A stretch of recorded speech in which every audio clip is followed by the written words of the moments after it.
What is up, everybody? Welcome into this edition of Just Talking Ball. It is week 9 of the NFL, and we have Big Web a little bit late, so we're gonna add him to the program while we're on the program, and we're gonna see how he reacts to the program.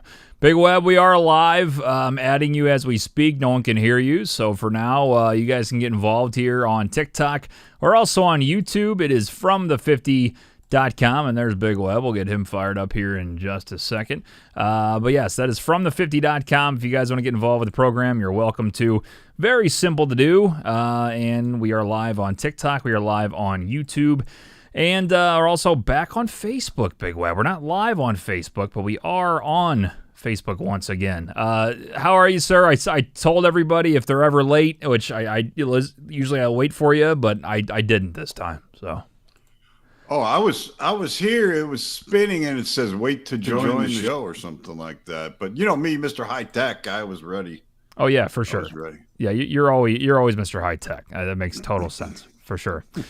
Yeah, it's funny. I mean, it's it's just part of the program. I said if you're late, we're jumping on without you. But hey, you were close to on time. We were close to on time. But dude, I was literally right here, and it was spinning and said waiting to join the show. I was here 5 minutes early. Oh, I don't know what's going on there. It's okay. Whatever. Let's talk to the producers. Technology's a fun thing. It is. Hey, can you tilt your camera down just a tad there, sir? You got a lot of headroom. Down. A lot of headroom. There you go. Yeah, it's a lot better. Okay. A lot better. Yeah, there we go. Cool. Are those you got blue light glasses going on, or are you just wearing your real glasses? These are my, glasses. All right. So the real glasses. What do you mean? What do you mean blue light? Is there such a thing? Yeah, like I wear glasses at night, but most of the time I wear contacts during the day. So I have blue light glasses because I'm on my computer all day long with my job, and it helps with your eyes and headaches. And they say it. I think it's bullshit, but I wear them anyway. I don't know. I look kind of good. It's like computer glasses. Okay. Yeah, okay. Computer glasses. Exactly. Julie says bifocals. No, they're not bifocals. But no, if you're on TikTok, if you go on YouTube, you can see Big Web's glasses, and he's drinking. Are you drinking coffee this late? Really? Little tea. It's a cold night in St. STL today. La-di-da. Is that caffeine free, or what are you doing here? No, caffeine free. Hell no, I can't drink no caffeine this late. No way. Wow, I didn't know you were a tea guy. This is kind of a breaking news thing. I mean, I feel like that's either like rich people or fancy, and you're neither. So I don't understand. I'm just wondering. There you go. Yeah. You're welcome to get involved here. Let us know your thoughts on week 8 that was. It was not a great week for us. I'm going to turn on the camera here so we can look at the both the unfaithful parlay and the Big Web parlay. We'll talk more about it on Sunday if I can get this thing rocking and rolling. But it was a week that was unexpected. Let's just say that. It was the teams that have been winning me money did not win me money on Sunday. The Bears being one of them, the Cowboys being another. Big Web.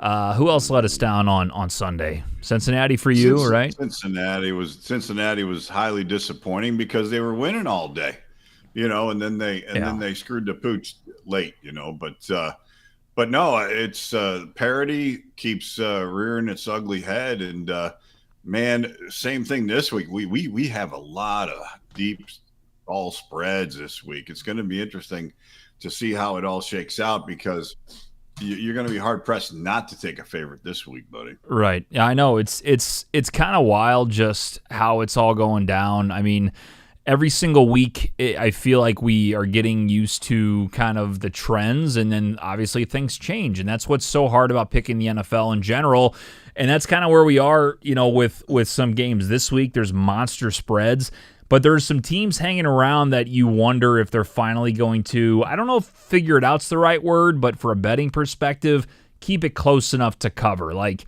a game, and again, there's no reason why the Chargers should not cover 9.5 against the Titans in Tennessee, but at some point, Tennessee will put a game together that they're like, okay, they're bad, but they finally look like a professional football team, and they can cover 9.5. And the Chargers are a team that have been rolling and can score a shit ton of points, but their defense gives up a lot.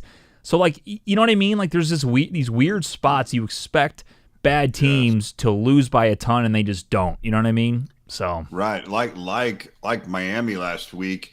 and we've all, especially me, been stung by Atlanta and the disaster that Atlanta is, and Miami goes in there and tears them up, and Miami looked like a whole different football team than they have all year long, and it's amazing. It's amazing how they could turn on a dime like that and get something accomplished. And I'll still and you argue with this every time, but Atlanta is just so Dr. Jekyll and Mr. I'll tell you something, ladies and gentlemen, right now. Atlanta, this week. Last week, on a panel, I did not pick Atlanta, but I bet on them on other interests last week. Mm-hmm. This week, I am not touching Atlanta on the show, off the show, anything.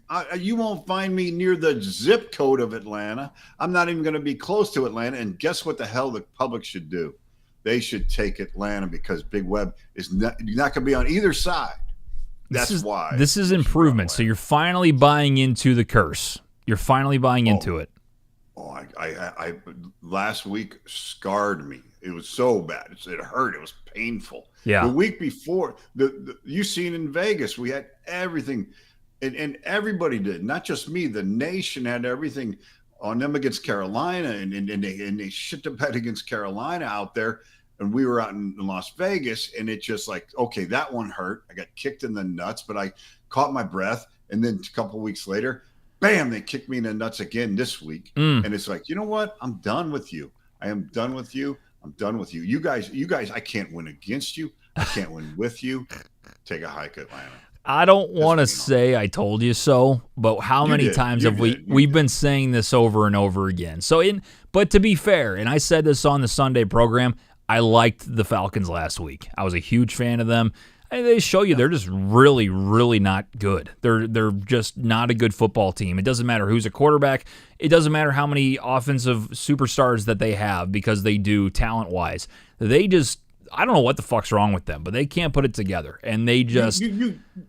You got to put it into coaching now. I mean, there's too much talent on that field.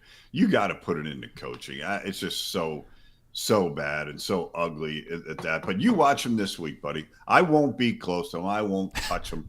I won't have a sniff on them.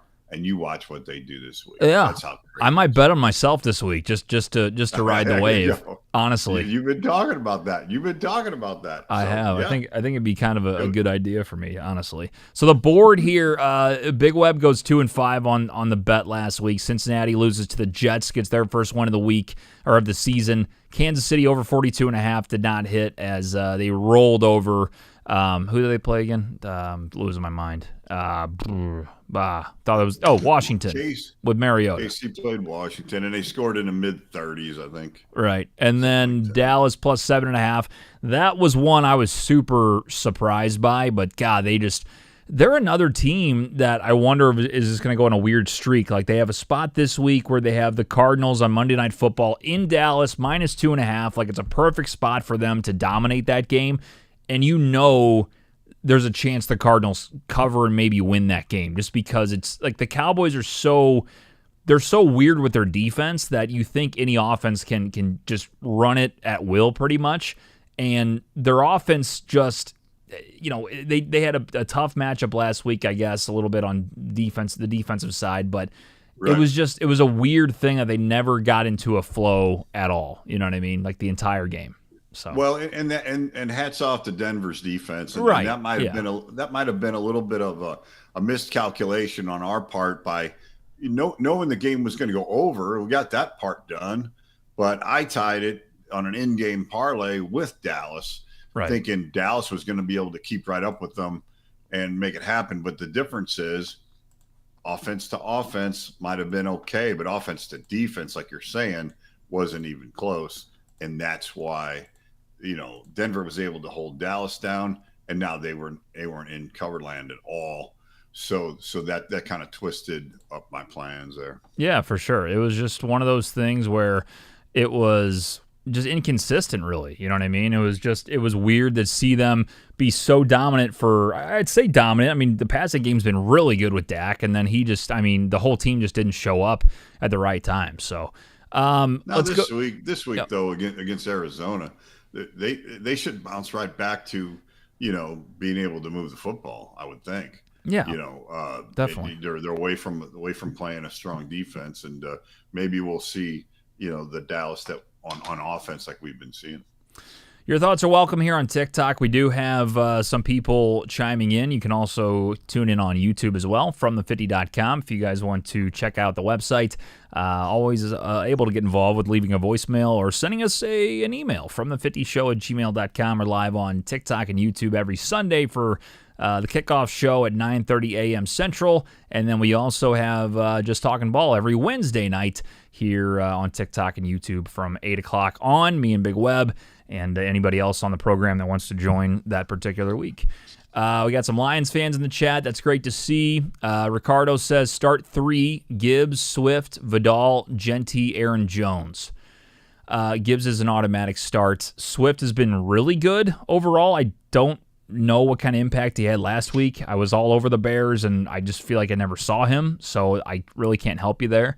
But I will say he's going up against the Bengals defense. They are not great against the run, so I like Swift too, and he's been pretty solid 3 out of the last 4 weeks. And then Genty, Vidal, and Aaron Jones. Aaron Jones, I don't trust with that split going on with Jordan Mason.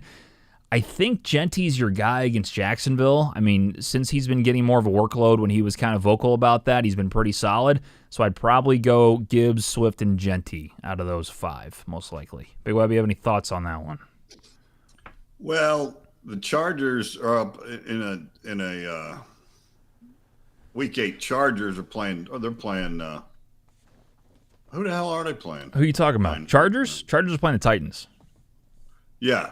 So, I mean that other back might be worthwhile there. With the gent or what the fuck's his name? Vidal. Yeah, Vidal. God dang it. Yeah. Vidal might be something because he's playing a weaker team. Yeah. That's all. Could be. Start May or Herbert this week. That's from Peter. You got to go Justin Herbert, especially against the Titans. But I understand Drake May's been really good, but I would take Herbie in that spot for sure. Random says, you're saying the Falcons are going to do a little something against the Pats, huh? No, I'm saying I would start Herbert over him regardless. So, but it doesn't hurt that he's playing against the Titans. A guy named Random says, if I send you my roster, could you please help me set up my team? Help me! I'll tell you what, if you DM us, I'll help you out. I'll also put out there I'm 2-6 this year. But Big Web, I don't want to even talk about Tucker Kraft, and you probably have no idea what I'm talking about. But I know exactly what you're talking about. My buddy Marky Mark, who I bet with every week, he said right before that game, he goes, what do you think? Should I go with Tucker Kraft? And I said, I'm not going to answer that question because whatever I say is going to go the other way. And I did not answer that question, and Kraft went crazy. Yeah, I was playing against him in fantasy. He was projected 10. I was expected to win. I need a win. I was 2-5 at the time. I'm making my comeback for the playoff spot. I'm 2 games back. Had a good week from Breece Hall, who I traded for. Had a decent week from Jettas, who I traded for. And who screwed me over? Tucker Kraft, 33.1 points.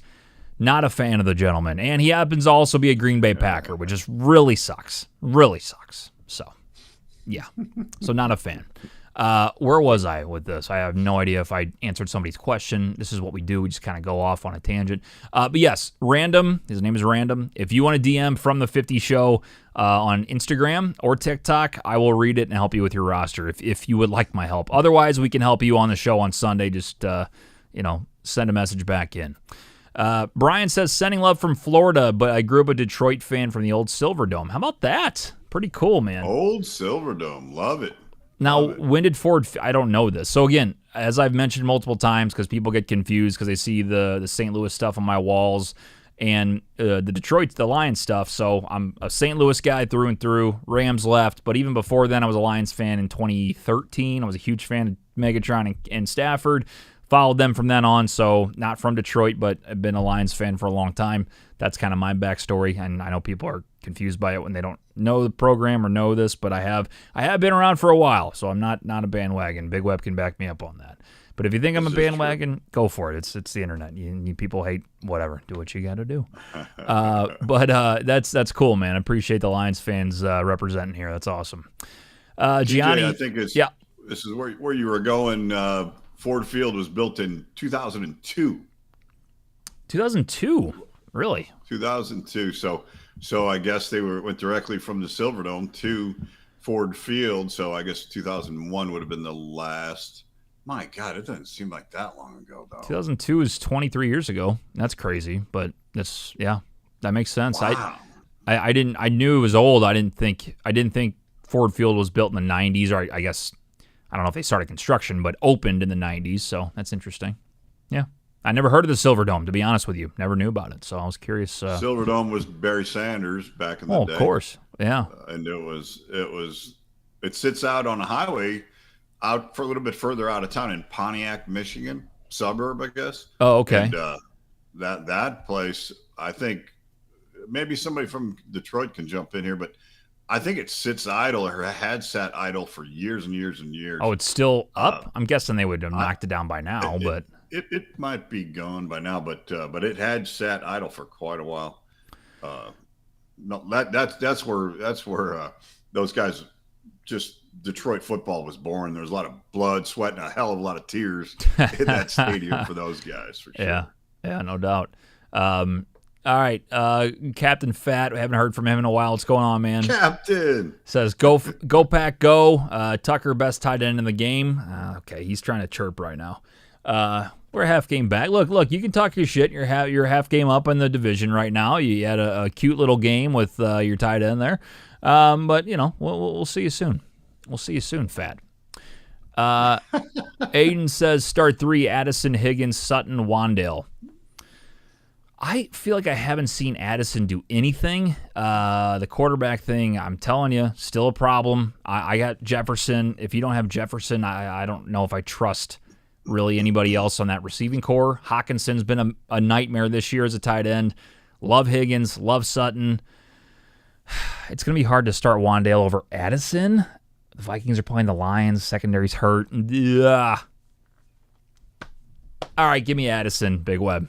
I'll take Addison there. Who's Wandale? Wandale Robinson. He's now kind of the number 1A, 1B with Darius Slayton on the Giants since Malik Neighbors got hurt. Okay. So he's a Giants guy. Yeah. Gotcha. Silverdome demolished in 17, TJ. 2017. And it did sit idle for a long time. That's a long time from a new stadium being up 15 years, No shit, yeah. I wondered if they ran like conventions and stuff like they do with the Dome here now, which is I feel like they're not using it to what it costs to run it, but that's another story for St. Louis people out there. If you know, you know. Walking MD says, do you miss the red walls? Yeah, the old studio did have red walls. We got some OGs.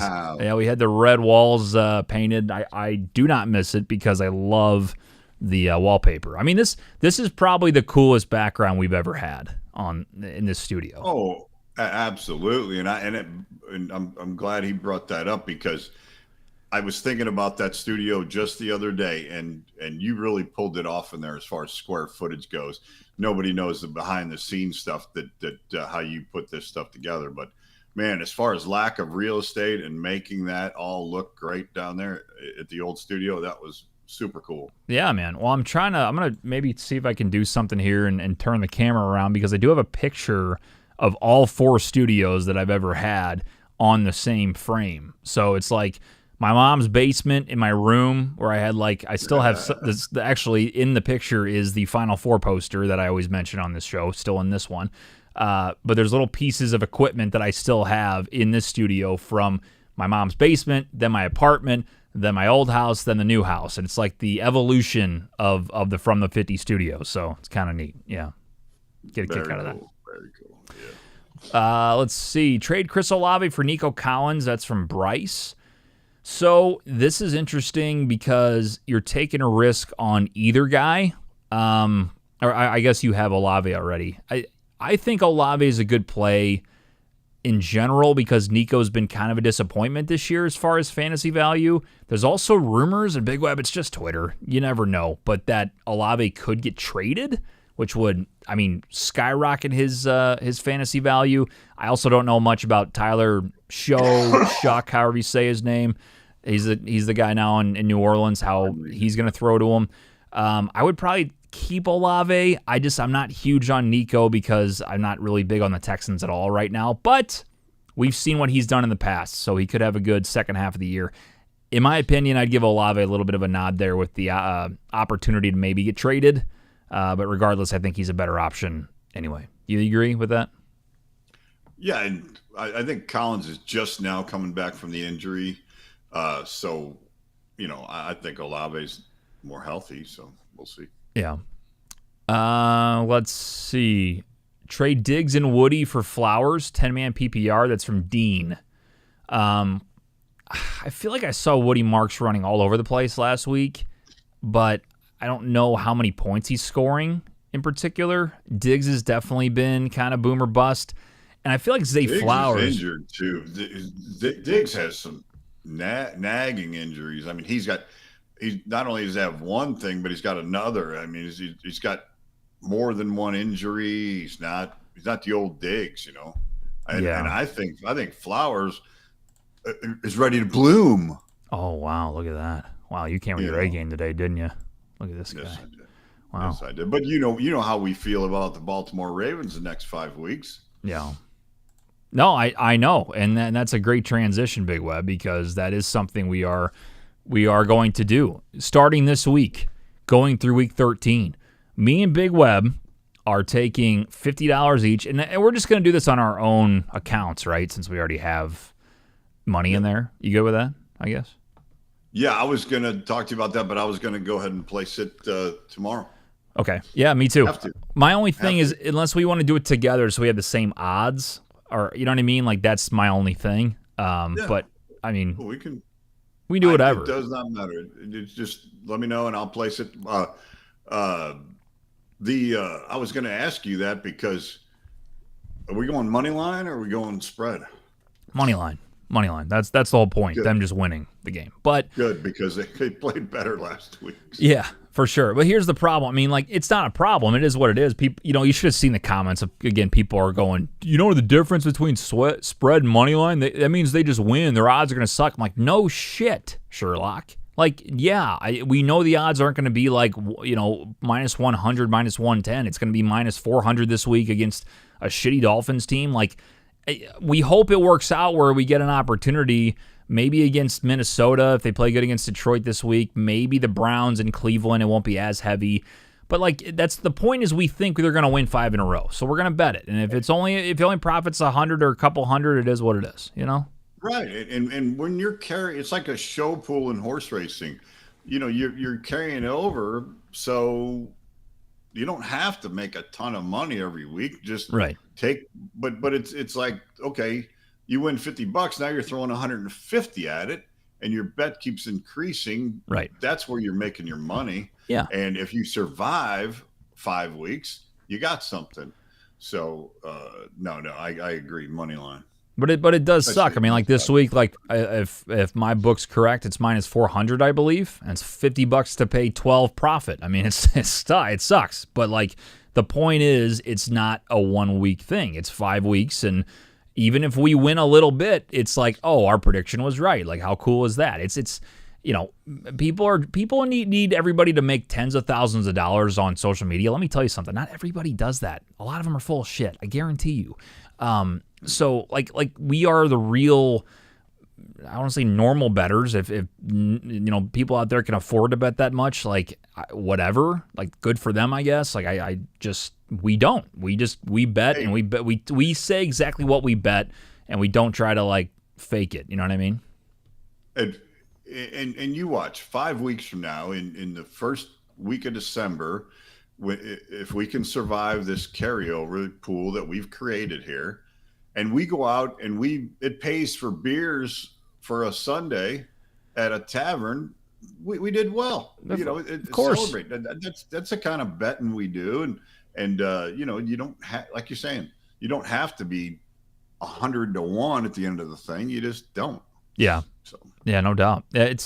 I'm excited about it. So we are starting it this week, and we are putting $50 each on Ravens money line, and then we're going to carry it over, hopefully through week 13. So that's 5 weeks against the Dolphins, the Vikings, the Browns, the Jets, and the Bengals. If they win all those, we cash out, baby. We cash out. And Big Web, I guess if you do want to go ahead and just place it, that way we have the same number. I don't know if you have a better number than minus 400. That way we can stay on the same page, and then I'll just Venmo you the 50. Let's just do that. I will check it out right now. All right. Sounds good. Let's see. Waddle and Tyler Warren for Javonte Williams, ? That's from Nate. Man, I wouldn't. I think that's way too much. I mean, if you're really needy for a running back, I guess you think about it, but Tyler Warren's top 3 tight ends in fantasy. I wouldn't get rid of him for that little. And you're adding Waddle, who I know Miami's kind of a dumpster fire right now, but like he's still the number 1 in Miami. I wouldn't do that personally. I would stay where you're at there. Let's see. It's good to see you guys again. It's from Ed. Thank you, Ed. Appreciate it, man. Yeah, I think we got some people hopping back in mid-season. This is great. It's, there were some names out there. Captain Fat's one of them. I said, where are these guys at, man? These used to be our top of the line guys. And I'll be honest, like I feel like I've asked for show, what do you call it? Interaction, Big Web. I've wanted people to, leave voicemails and things. And, I feel like when that happened, I wasn't always available to get all of that and put it on the program because I was doing Weber Bets. I was doing other projects on the side. As far as content goes, this is all I'm doing. And I can't tell you how excited I've been and how happy I've been to just do football stuff. It's the best. Like I feel like I've been able to put not every ounce of my creative energy, but most of it towards the football show and helping with graphics and making this shit easier. We can switch around and go to all this different stuff and being able to bullshit with the audience more. So like, if you do start getting involved, I will bring you into the program, whether it's voicemails or reading texts like this or whatever. The whole point of this that we started, I mean, we love football, first of all. We love betting on football. And we like talking with other football fans. That's the whole point of this show. Right. Right. And I've said that since day one. It doesn't matter how big this thing gets, if it stays where it's at or if it explodes. I don't care. We love doing it. The whole point of it is we're not the same podcast that people pop on and they like say, listen to me, I'm an expert. No. We are not experts. Look at these, like, well, I guess this year, except Tolly. Tolly sucks this year. He's 16 games back of the pick'em standings. If you can see top left there on YouTube, he's 19-37, Dad. That's why you listen for him. 19-37. Yeah. It's not great. But you listen for the back and forth, and we don't take ourselves seriously, and I think that's what makes us entertaining, and we want other people to be a part of it. That's the whole thing. Like we give each other shit, and we are a platform for every football fan out there to get involved, and that's that. You know what I mean? I think that's what makes us great. Yeah, we are not the stat sheet. No. You don't have to come here for the stats. We don't have the stats. We're here to have fun, like you guys are. And enjoy the games and bet something on them. And I would love to add the stats into it if we have them, but I'm not going to force it. The whole point is to talk football with other fans. That's it. That's the game. You know what I mean? So that's right. Yeah. And this day and age, the referees are idiots. And it just gets crazier and crazier every week. Some of the calls, they can call when they want to fucking call. Right. So that makes things entertaining too, because they get my blood pressure up. You know that. Speaking of that, I saw this really hilarious video on Facebook. Big Web, have you seen some of these crazy fans on Facebook ever? Or Instagram or any of these like sites? There's guys going crazy on football Sundays. Have you seen this? What do you mean? What kind of crazy? Oh, let's just give you a little example here. Let's find here. God. Bullshit! He's in the goddamn end zone! At 13:34! Fucking 9 minutes left in the goddamn game! It ain't funny! Fucking bullshit. It's a little. That guy looks familiar, man. No. Fucking refs! You tell me that fucking ball went across that fucking line. What the fuck? Then he goes fourth down, throws the fucking thing wide. Cut it out. This is bullshit. This is bullshit. It is. They're going to be down by 14 still. Smart man, very smart man right there. Fuckers. You watch. They'll get a goddamn safety. They won't count that motherfucker either. They're -3. No, they won't. Who They cares? It's a classic from the 50 clip right there. Oh, I saw that today. I got access to our Facebook page again, and I'm like, I'm going to surprise Big Web with this. Tell him I saw a hilarious football fan, and it's going to be him screaming at the TV. That's 4 years ago, by the way. Hey, man, we've been doing this a long time, and I think I've been screaming ever since you were about 3 years old. Well, probably sounds about right. that, so. Yeah, that sounds about right. I saw it, though, and I was laughing my ass off. My God, we got to play that for sure. Jackson Dart's in the chat, Big Web. I wonder if that's really him, Jackson Dart. He was in here last Sunday. You're a big fan of Jackson Dart. I love the way he spells his name, baby. Jackson Dart. I do like that, Jaxon. I guess he's taking a break from practice, or I guess he's off right now. Facebook might be worse than Twitter, no BS. Yeah, I'm not a huge fan of Facebook, but we have the page. We have some people that used to listen to the show, so I'm like, I'll pop on there, see if people are still around, and tell them where we are now. Mainly YouTube and TikTok. And Instagram, of course. Nick says I got offered. And we have to be of the people. We have to be men of the people. We go where they are. We go everywhere. We're everywhere. That's what we do. It's this is a show for everybody that enjoys the program, that enjoys football. And sometimes it gets weird, you know. I think Zook was talking about how he was attracted to Howie Long on Sunday or something. Is that what I missed? I was upstairs, but you told me that. Yeah, it got a little. Let's just say this: I couldn't leave the studio, but I wanted to. Oh, okay. No, it wasn't that bad, but it was like turning a direction we've never turned before. No, we never talk about dudes on this show ever. You know. I'm just saying it's been brought up. I saw a clip also of Tali and Zook button heads. That was pretty funny on the recording here out here where we watch football. You know, that's the obvious one of Big Web taking his shirt off at Zook's. I'll never get over that one. Never get that one out of my brain. And then I heard Zook thought Howie Long was cute or something. It's just I don't know where this show goes sometimes, but that's what I heard. So, you know, I think Zook doesn't own that house anymore, and I think he probably told the new owners this is the spot where it happened, where Big Web was shirtless. It was just such an uncomfortable video, but it was funny. It was funny. I got more money. I don't think anybody else was uncomfortable, but I was. Yeah, like I don't even want to know how, but I know one of you had a text and you're like, "Here's the idea. Let's take our shirts off." Oh, come on over. That sounds great. Like that's how the conversation went. That's not how it went. It was a reenactment of Tali. Tali started the whole damn thing. But then at some point, one of you had to go, okay, who's taking their shirt off first? Like you discussed removing clothing with another gentleman, which is nothing wrong with that. I just know Big Web and Zook I thought were buddies. I didn't think they were like, taking shirt off buddies. If I remember correctly, I believe it was a punishment. And that's how we had to solve the punishment. All right, well. I'm not making anybody take their shirts off here. You guys, whatever. I'm just saying, you guys volunteered it. Let's see. Someone offered me Bijan Robinson and Michael Pittman for Kyron Williams and Pickens. Is that good? That's from Decor. Bijan and Pittman for Kyron and Pickens. Is that good? So here's my thing about Pickens. I don't know what he did last week. I want to take a look, though.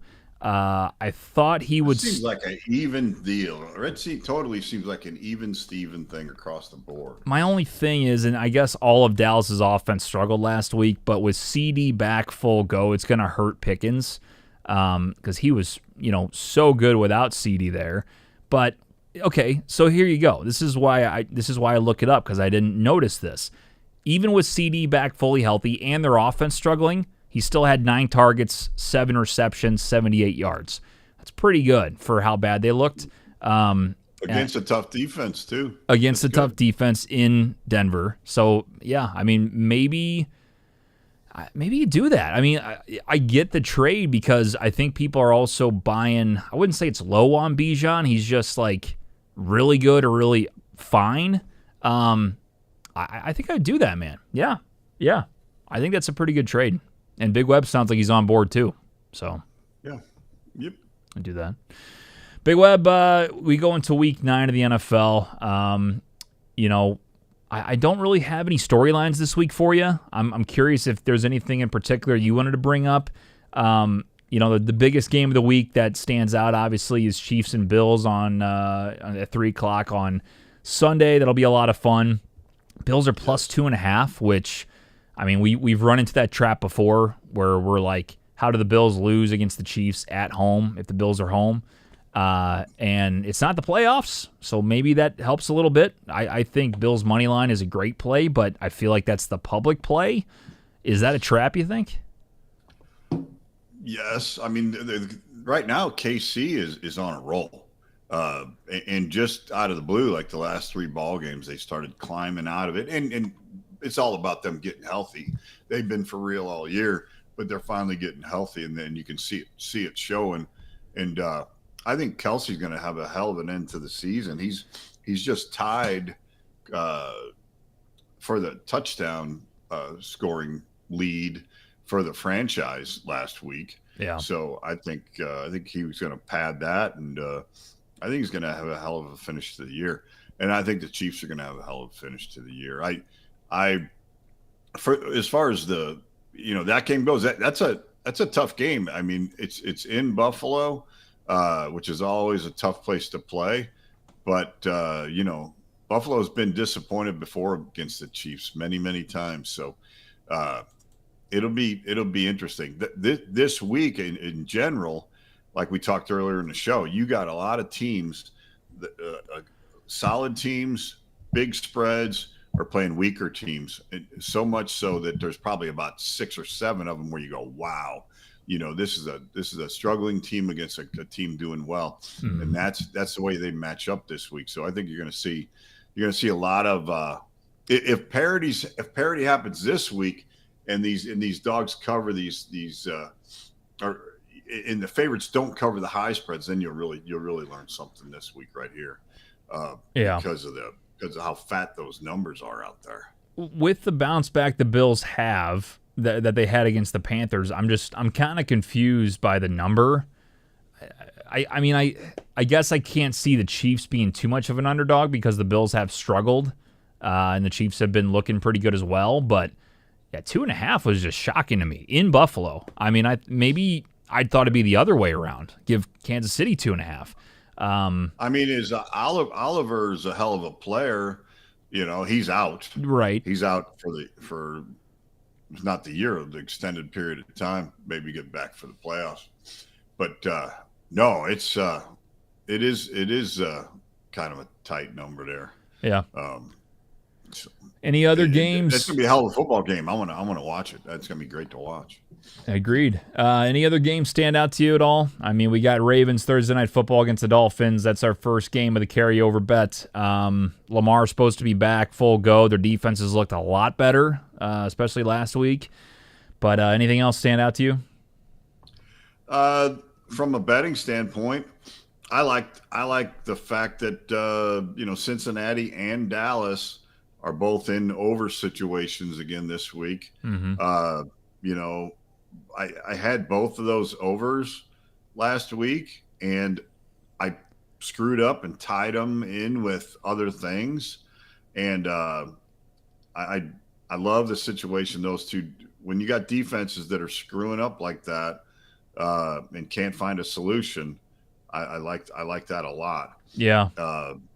Those two overs I like. Now, it's also from a betting situation, and just like I talked with these fat spreads, I mean, I'm going to be buying some of this stuff down.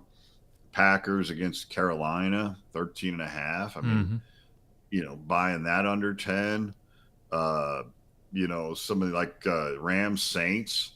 The Saints are not at home this time, boys and girls. That's where they usually perform their magic and their voodoo and all that bullshit that happens down there. So, I think buy the Rams down a little bit. Yeah. Yeah. I got them in my survivor pool. I think that's pretty safe, I would think, Right.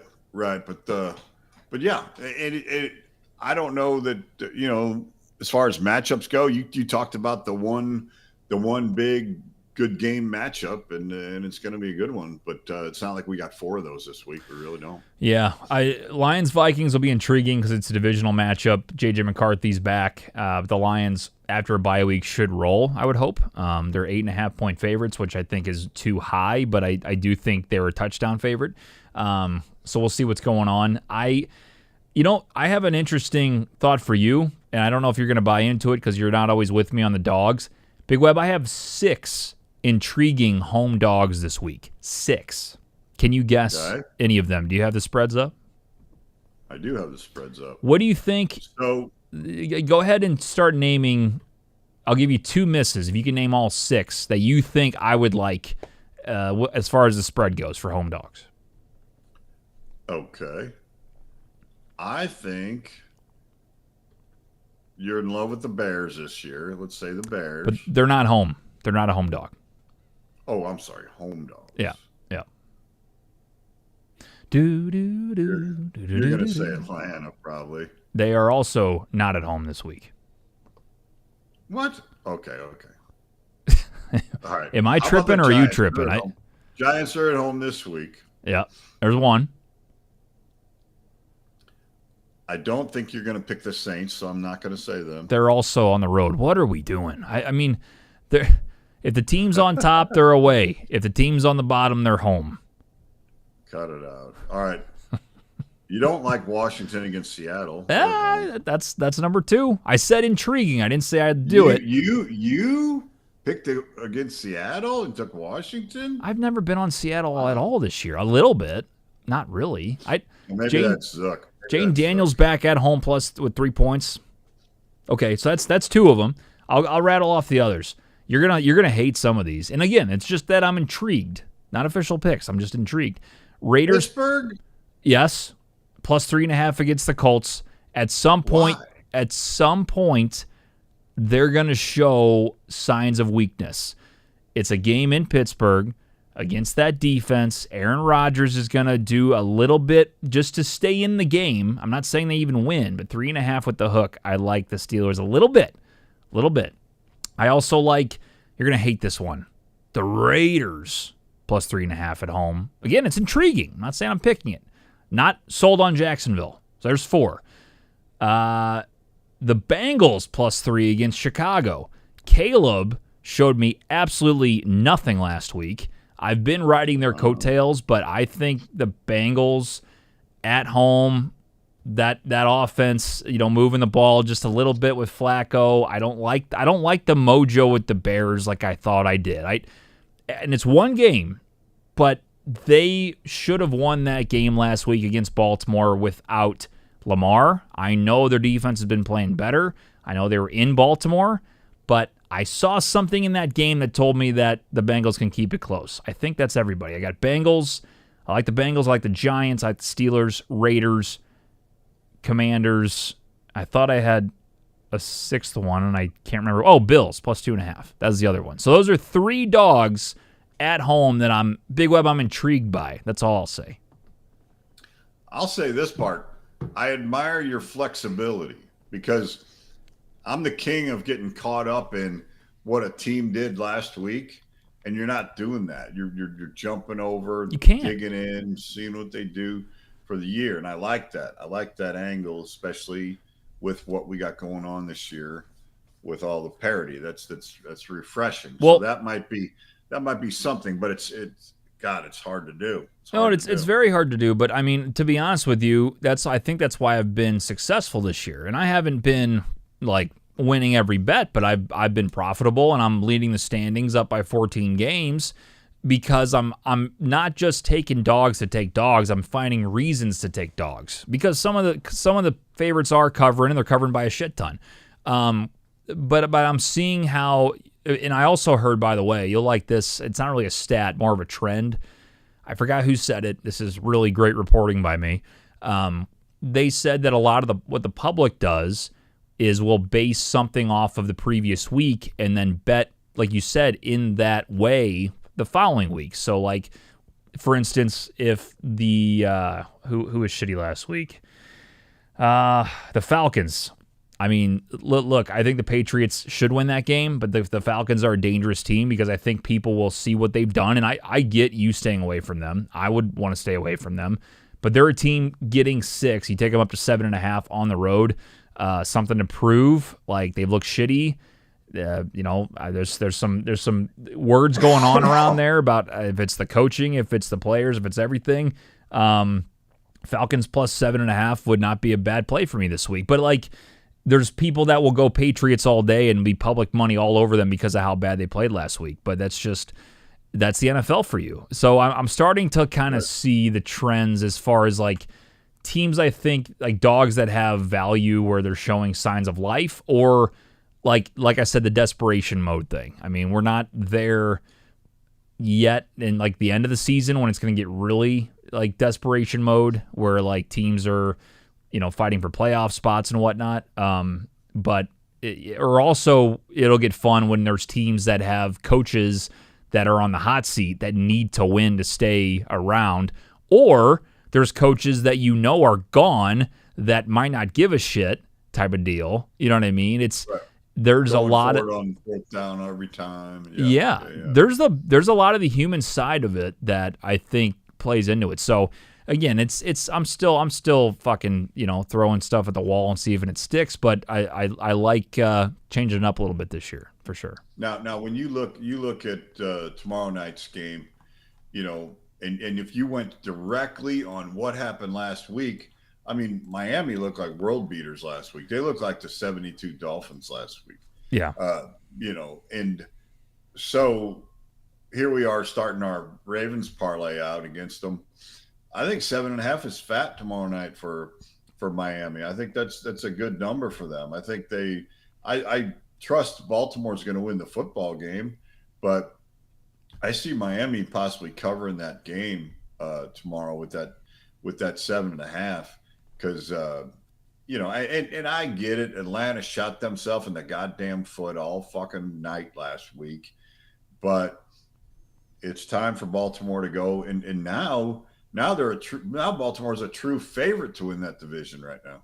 Yeah. And it's so funny to see those odds because they're way down. They're third when you look at the standings, and they're way down there in minus money to win the division. It's so crazy to see, but yeah, it's there. It's there in black and white if you want to look at the standings. And but that one was exactly what we're talking about here. Jumping on just what they did last week and making a bet just based on what they did last week. And I think that's the trap. I think Dolphins plus 7.5. They want you to take that. I think the public's going to be all over that because of the fact that it's in Miami. They're coming off the best game of the year for themselves, and they're playing against a Ravens team that, if you look at the record on paper, if you're not paying attention, they look terrible. But the defense is healthy. Lamar's back. Good to go. They kept him out on Sunday to be ready for this game. It's one of those where I'm like, where does Vegas want us to go, and why should I take the other side type of deal? And go ahead. And how much of that wizardry last week was Atlanta's ineptness? Correct. And you know that's a big part of it. You know what I mean? So these guys, Miami wasn't perfect, but they. Atlanta sure fed right into them. You know what I mean? So, yeah. Tua had they made it look good. Tua had his best game of the year, 20-26, 205, 4 touchdowns. He's only sacked 1 time. So, I mean, that shows you he could do whatever he wanted to. Atlanta was lost. And I didn't really watch that game that close. I didn't have money on it. I really didn't have any fantasy implications, so I didn't really lock in on what Atlanta's defense was doing. But if you look at the rest of the season, I mean, the Dolphins have been awful. I mean, just there's no other way to say it. They've just been awful. Now, I will say some of these games, and when I say awful, they've lost games, and Tua has looked terrible. He's had 6 interceptions in the last 2 games before Atlanta. But besides the Cleveland game and the Indianapolis game to start the season, they have the other 4 losses are 2 points, 3 points, 10 points, and 6 points. So they're kind of close. The Carolina and Chargers games were very close, and you wonder if that would have changed at all if Tua didn't throw 3 picks against the Chargers. So that game is kind of like what happened there, and that was at home. So maybe they play better at home. Again, this is only their 4th game at home. They beat the Jets 27-21 at home, and they lost to the Patriots by 6 at home. So that does scare me a little bit, but I think all these things coming in are telling you the public says let's take Dolphins plus 7.5 when the Ravens can really blow them out. That's kind of my thing. But maybe I'm wrong. And the Ravens are a whole different football team. The Ravens are more of a physical football team, and they play a physical way. And and they're getting healthier. So you're going to see physical football on the defensive side of the ball for the Ravens. And I'm agreeing with you here. You're selling me on this. And the thing is, I don't have any I'm not trying to sound like a sharp because I'm not. I'm trying to figure this out as I go. Like, I'm starting to understand the trends more. I might sound like I don't know what the fuck I'm talking about because I don't. I'm just a football fan who likes to try to pick winners. And my thing is like this. I love dogs getting 7.5. I mean, with the hook, it's a beautiful thing. At home in the NFL, it's like how do I not take that? So I'm thinking in my brain, okay, everything that I've thought this year, and I haven't gone opposite, but I start thinking the other way, and I'm like, okay. They want me to take the Dolphins plus 7.5, and they had a good week last week, but they still suck. They're still terrible, and the Ravens are healthy. So it's like things like that. Full body of work for the whole year. Full body of work, exactly. And I'm just throwing darts, man. We're all throwing darts. But if you find trends, you find trends. So, John on Green Book, Baltimore is minus 440 tomorrow night. TJ, Jesus. Well, on mine, it's 400, so maybe I want to put it in. I don't know if my odds will be better each week, but we can talk about that off air, I guess. John says Ravens are going to pound the rock the whole game, take the under. So there's that element of it. The over/under is 51.5. We know how bad Miami's offense has been at times. We also know how good the Ravens' defense has been, or was last week at least. 51.5 seems high. I'm kind of with them there. I kind of like the under a lot. High number. Yeah. High number. I think, when we do our Thursday night parlay, 2-pick parlay with 3 picks, that might be something we want to look at. Is that under? I agree with that. Let's see. Start Henderson or Jacory. My running back is not good. I have Kamara, and Bucky is still out. I would not go with TreVeyon Henderson. There's also rumors that the Patriots are looking for another running back in the trade market. Saw that on Twitter today from, I think it was a couple blue check marks. So I don't know if I would trust TreVeyon Henderson. That's been one of the more disappointing situations for fantasy this year. I would go with Bill there, but Bill, I started him last week, 2.8 points, I believe, so he's been super frustrating as well. I don't know. I mean, Patriots against the Falcons, it's a toss-up for me. I really don't know. I guess I would go with Bill in that spot, Jacory, Krusky, Merritt. But I hate that. That's tough. That is tough. Ty says, hey, Weber. Last week that he does not have the chutzpah to pound it into the line all day long, because they tried to do that with him numerous plays last week, and they couldn't get it done. Tell me about it. I mean, he has so much speed. I don't know why that they give McNichols all the screen passes. He never catches a pass. Yes. And I had him all purpose the other night, and I was looking for every time McNichols caught a ball, I go, there's my guy. Nope. Never. Yeah, it was literally him the entire time. And Zoe says I don't think he's even startable right now. And you're right. I had to, because I had issues with my flex spot last week, and now I have Breece Hall on bye. But I think I'm going to start Zonovan Knight over him this week, because he's just been I mean, I was expecting him to be electric, and he hasn't done shit. So it's super frustrating. Ty says, hey, Weber, how about those Broncos? You guys are all Cowboys last week. Yeah, I know we were all Cowboys.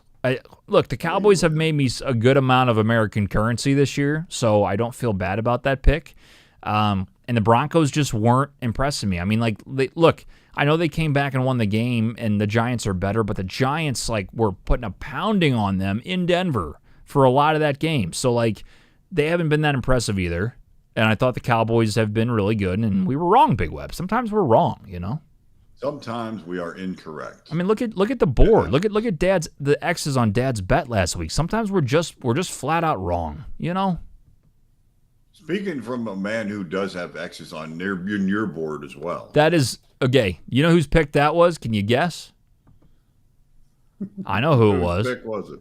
It was Zook. 2 weeks in a row, Zook. I mean, Nick is going to kick Zook out of our Unfaithful Parlay this week. That's 2 times. He wanted to kick him off the show, the whole show. Yeah, that was a little aggressive. Yeah. But yeah, 2 weeks in a row. I mean, Zook cost us, and he was upset. I mean, he had some he had fantasy tears in his eyes. He did have tears in his eyes. He had fantasy implications last week on Sunday with us watching. But all he was really worried about was that Bears game, and sure enough, they didn't come through, And I guess that's what happens when a Lions and Packers fan roots for the Bears. You know what I mean? We get screwed over. So, what are you gonna do? Brandy says start Jalen Warren or James Cook. James Cook. What are we talking about? James Cook all day. That's he's an every week starter, no doubt. Him, Gibbs, McCaffrey, Derrick Henry. Who else, Big Web? I mean, there's running backs you just start. He's one of them, for sure. Yeah. You mentioned Henry, didn't you already? Yeah, I mentioned Henry. Let's see. I want Old Weber to say the Broncos are the real deal. It's from Ty. Does that mean like Ole, like O-L-E, like Old Weber, or is that Old Weber? Are you Old Weber? He's trying to. He wants me to say that the Broncos are the real deal, Ty, on defense. There you go. Start 2, Kenneth Walker, Woody Marks, Rico Dowdle.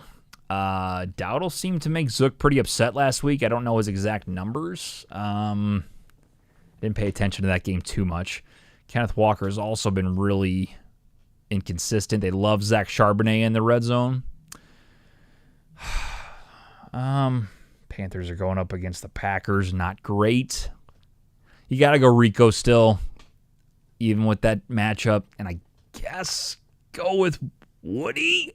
I don't know, Big Web. Woody. I hate all three of those running backs. Let's go with Woody. Let's do it. Should I start Daniel Jones or Josh Allen? Jesse, come on. Big Web, would you like to take this one? Yes, take Daniel Jones all day long. Wait, whoa. Hold on. All right, was that sarcastic? That was sarcastic. Okay, thank you. I thought you were serious. That was pretty good acting by you. That was good. Start Josh Allen. He also sent it in like 5 times. Start Josh Allen. The same thing with the running back situation. There's certain quarterbacks you always start, no matter if they've been sucking all year or not. Josh Allen is one of them. Patrick Mahomes is another. If you have multiple of these guys, then maybe. Lamar Jackson's the third. Stafford. He's a little different, but there's other guys. But I'm worried. Jalen Hurts, another example. But Stafford's not. He's not that guy anymore. Goff's not that guy. But running quarterbacks, especially, start them every week. Speaking of the tush push, yeah, that deal last week where that was definitely a fumble for the Giants, and they called stoppage of play said the whistle was blown, and every other time all year long they let them do the tush push for a freaking half hour till they get in the end zone. Yeah, that was bullshit. That was bullshit. This is the whole thing with it being so. I mean, the owners had a chance to take it away, but there's got to be some rules set with it. There's got to be an understanding. Like there was also a lot of things this year with them starting with false starts going on that were pretty obvious, and they just either missed them or whatever because there's so much stuff going on in that pile. But you got to be aware of that. If you're going to allow that to happen, you got to watch that stuff. Like this is why people are getting pissed off. It's a play that the Eagles have perfected, and good for them. And again, there was an opportunity to ban it by other owners, and guess what? They didn't do it. So it's not Here's the whole thing about the play that nobody has talked about yet, and it's understood. It's very easy to see. So first of all, Philadelphia's got a solid front, big beefy front line. Then they also have a quarterback that just can drive his legs like anything, like wildfire. And the other thing is they get on the ground. So guess what? The quarterback can't get on the ground. He's laying on players. Yeah. He's laying on players. He's not down. Right. So you cannot blow that whistle. So I understand why the play goes on, and he drives and he drives and they push him and they push him, but he's never on the ground because he's on players. Now, can other teams do that? Yes, but you got to have that same personnel, starting with a quarterback that can drive his legs like that, or put somebody else under center that can drive their legs like that. Doesn't have to be a quarterback, but it's because they're not down because they haven't hit the damn knee on the ground or elbow on the ground or anything like that. That's why. But this thing last week with the early whistle, you can't have both. You cannot do an early whistle and protect Philadelphia there. If he's going to be diving and swimming through that and pushing that ball out, you know how it goes. If it gets knocked away, it gets fucking knocked away. No, it's a great point. I'm with you 100%. Like and again, I was on a rooting interest side of the Philadelphia Eagles last Sunday. I had a bet on them, so I was very happy to see that fumble wasn't taken. But I did say, as a football fan and as a person that's not rooting for the Eagles that day, 100% a fumble. I mean, and you're exactly right. If they're going to let them do that, where he falls on his blockers and he gets an extra couple inches or whatever it takes to get the first down, which is a huge part of it, you're right about that, then you have the right to punch the ball out and the ball is free. There is no stoppage in play. You can't call it early if you're going to let them do that when they're picking it up on any other part of the field. It's got to go both ways. So, and I'm with you. And if you saw Brian Daboll, holy shit, he was fucking pissed, and for good reason. I get it. Sure.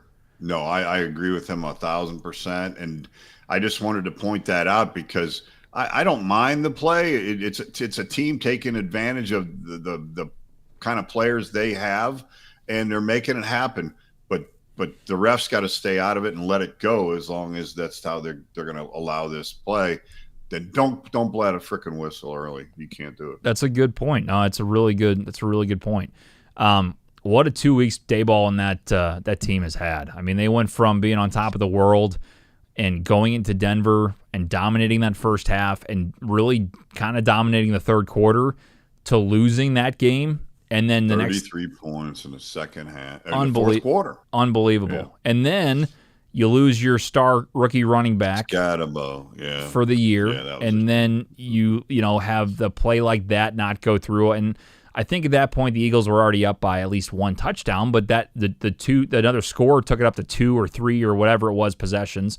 I forgot the exact score, and they ended up winning comfortably. And trust me, it wasn't the only reason the Eagles won. But when those things are happening to you and you have just a shit call or just a really tough kind of set of circumstances, it's got to drive you crazy. And he's feeling it now because he is still coaching for his job. It doesn't matter that Jackson Dart's playing as good as he is, that they're better. If they don't get, and I don't think they're going to, but if they don't get close to a winning streak to get you at least in the wild card discussion, I think he's gone. And I don't think it's his fault, but I think that's going to happen if they don't go on an absolute tear. So, yeah, no, I think he's been a reasonable coach. He's not getting any luck. He got some bad breaks there. That's for sure. And now he's got injuries. So yeah, I feel for the guy. All right, before we wrap this up, we'll go through a few more questions real quick, rapid fire, and we'll get out of here. Big Web, do you want to get involved in these fantasy ones, or do you just want me to cover them real quick? No, cover them. I'll start working on our parlay for tomorrow night. Oh, yeah, we got a Thursday night parlay, a two-team parlay that has 3 teams. We'll talk about that coming up, or 3 legs, I should say. Blue Devil says, I question myself every year in fantasy. Why do I put myself through this? LOL. Yeah, 100%. I'm with you. This is the first year I've been really bad in 4 years, so it hurts, and it hurts to remember how much it sucks to suck at fantasy sometimes. You know what I mean? Because usually I draft pretty good. Took some shots this year. Marvin Harrison Jr.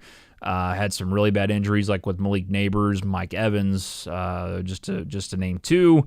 It's been tough. I'm with you, man. I feel you. Kamani Vidal or Tyrone Tracy. I would go with Tracy for now. Against the Niners, Tracy. Nah, I'd probably go Vidal against the Titans. I'll go Vidal against the Titans. Should I trade Rome for Nico Collins? That's from Alex. Trade Rome for Nico Collins. I don't know. I mean, both of them have had kind of a few down weeks. I don't know what Rome did last week. I saw him catch a couple passes. He had a great start to the season.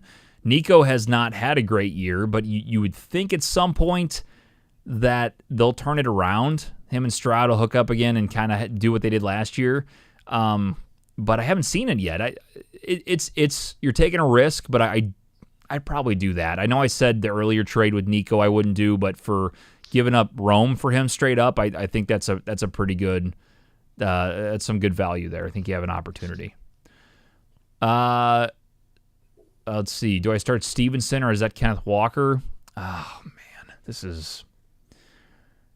I don't trust Kenneth Walker at all. I'll go Stevenson. I think he's getting more red zone opportunities. Give me Stevenson. Not a fan though of either two. That's tough. Wyatt says pick 2 Hunter, MHJ, and Quentin Johnson. Big Web, who's MHJ? MJD Marty. was Maurice Jones-Drew, former Jaguar. Shout out. Marvin Harrison Jr. Hunter Marvin and he's Harrison. been quiet, so that's why we don't know. He's been quiet, but over Travis Hunter, 100% would start him over Travis Hunter. So yeah, just sit Travis Hunter. I don't think Travis he definitely hasn't proven enough to be a great fantasy pick. So yeah, go Harrison Jr. and Quentin Johnson. Dart or Darnold? Dart on my side. I think I'm starting him in fantasy this week over Dak. I mean, that might be me being prisoner of the moment from what Dak did last week, but I do think that Dart will have a decent week against the Niners. So Stafford or May? That's from Noah. I'll go ahead and take. Oh man.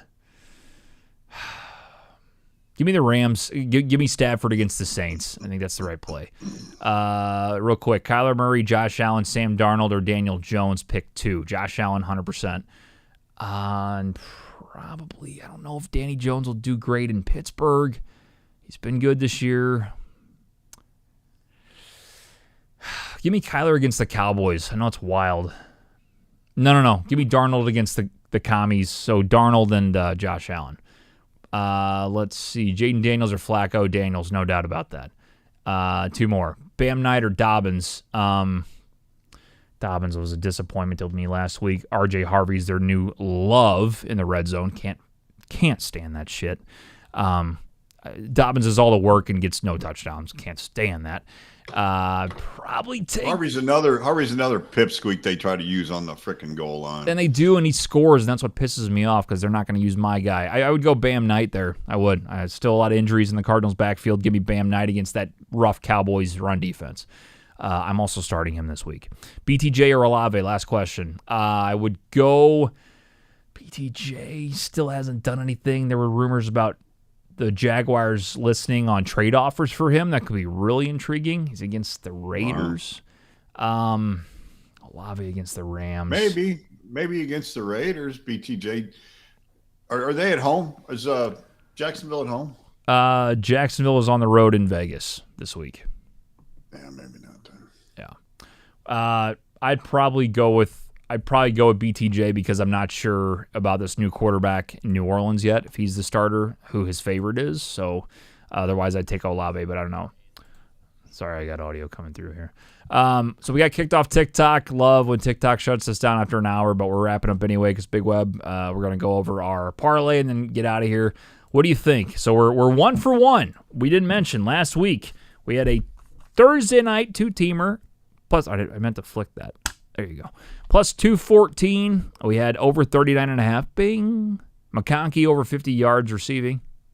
Bing. Bing. And JJ, Justin Jefferson, over 70 yards receiving.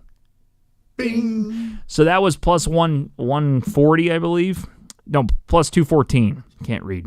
I read this other one. Yeah. Plus 214, and we smacked it, Big Web. So what do we got for the people this week? TJ, I got a bit of a long shot this Oh, time. my gosh. I'm excited. And it has a lot to do with tonight's show. You know, we had a caller earlier talking about he thinks it's going to be a run fest, kind of selling me on that a little bit. Mm-hmm. And and you talking about the under, and also the caller talking about the under. That makes a lot of sense. So remember, the Miami Dolphins going into last week, we thought that old number 7 for the Falcons was going to blow them out, because they've been so weak against the run, and they held them down. They're not going to be able to do that against Derrick Henry.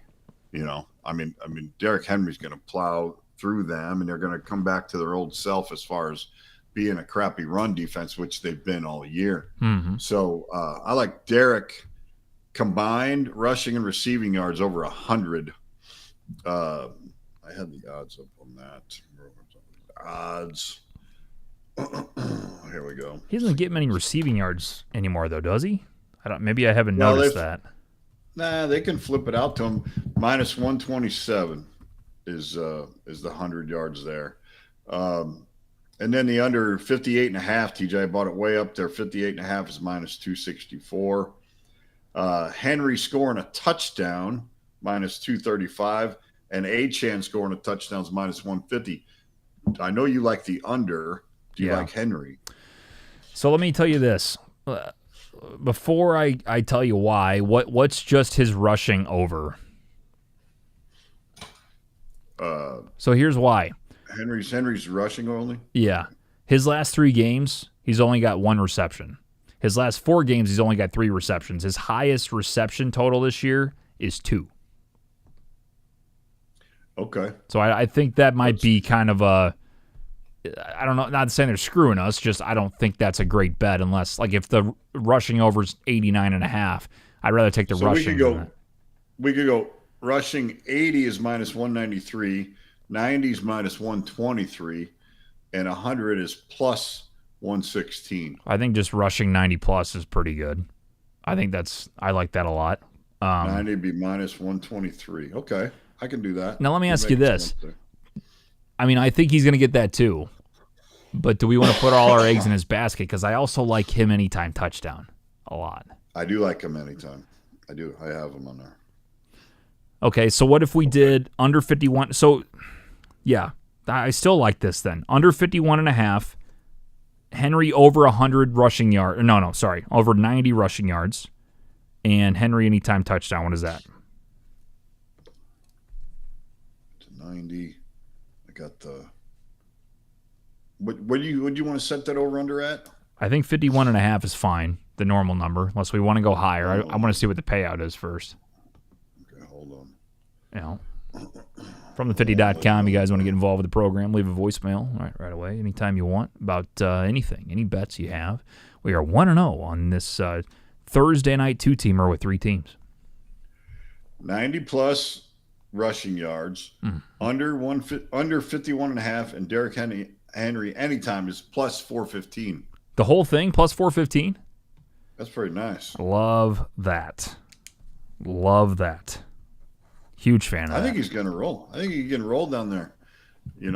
I mean, yeah. My only thing is if they're gonna get, didn't have much help. The only thing is if they're gonna get Lamar going, but I mean Henry's been, they're running him, a ton still. I mean, for some reason they only ran him 8 times against Kansas City in 4 weeks ago. But since then, 15 carries for 33 against Houston, struggled immensely. But they have a decent defense. Rams, he ran 24 carries for 122. Chicago, 21 carries for 71. Are we worried about? Do we just want to bet them to score and then bet something else? Do we have anything else? Or I was going to say, Lamar's rushing. This to tell you if Lamar's healthy, right? Lamar's rushing yards, 40 plus is plus 111.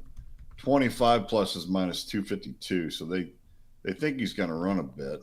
Said 40 plus rushing. 40 plus is plus 111. 25 is minus 252. So just 25 yards for Lamar, and we take Derrick out of there and just have him score. Is that what you mean? Yeah, just have Derrick score, and then Lamar, here you go. So Lamar in 4 games this year, he's been over 40 twice. He had 70 against Buffalo, not a great run defense. And Miami does not have a good run defense, correct? Correct. So 70 against a bad run defense. Kansas City, I don't think, has a very strong run defense. 48 against them. Detroit's run defense has been pretty good. He had 35 against them and 13 against Cleveland. And we know how good Cleveland's running defense is. So I like the 40-plus with Lamar better than Derrick Henry's 90, and then Derrick Henry to score a touchdown, though. Do that instead. Okay, so if we go down to 25 with Lamar, we still get plus 330 on the whole bet. 25? Oh, yeah. No, that's it. No, if we can get Lamar 25 with those other two plus 330, that's the one. I love that. Yeah. But you don't think if he's injured or coming back from an injury, they're going to tell him to stay in the pocket or anything, right? They're going to let him be him, right? It's a risk with two reasons. It's the injury part of it, and it's if Derrick Henry's having a day, they don't need him to run. But here's the deal. They are now, you need to win. And when you need to win and you need to pick up big-time third downs and you need your top player with the ball. So I don't think he's going to be – they're not going to play soft with him. They're going to let him play. And I think he could have played last Sunday. I think they did that for a reason, just to be sure. I think he's full go. So I don't think it's a big deal. Especially for 25 yards, he should get 25 yards. 25, and we shortened it up. And I'll tell you something.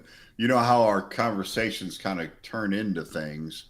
This right here, when you look at last week, Miami's defense didn't have to worry about a lick of quarterback play, a lick of quarterback rushing, with Cousins in there. And even if Penix was in there, he's been shit on that stuff. So the fact that Lamar is three-dimensional is very interesting here against Miami. Yeah. So, yeah, I like that. I like this a lot. I'm a fan. So we're 1-0. Like I said, we started this last week, the Thursday night two-teamer with three teams, three legs, we should really call it. But we are putting together this three-leg parlay for Thursday Night Football Week 9. We got the under 51.5 with the Dolphins and Ravens. Love that.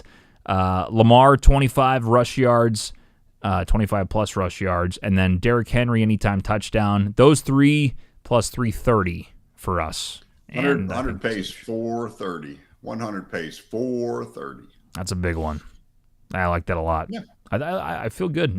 That could really get us going this week, too, especially if we get a Ravens win, we get a parlay win going into Sunday, or carryover bets going to the next week. It's going to be a good start, Dad. It's a good start. Love it. I like the position, and look where we're at, baby. Right in the middle of the season, right here, right now. Dead middle of the season. Gotta love it. Actually, end of the games on Monday will be solid middle of the season. 100%, man. 100%. Yeah, it's getting fun, and obviously we're excited to continue doing the show for a long time coming. Still a lot of football left, and we're pumped up. We'll be back on Sunday once again, 9:30 a.m. Central, all the way up until 11 here on YouTube and on TikTok from the50.com for all of our links. Thank you so much for tuning in. Big Web, any last-minute thoughts? Yes, thanks, guys. Thanks for tuning in, and go Ravens. There you go. Go Ravens. All right, guys, that'll do it. We'll talk to you on Sunday for the Week 9 NFL Live kickoff show here on From the 50. Take it easy.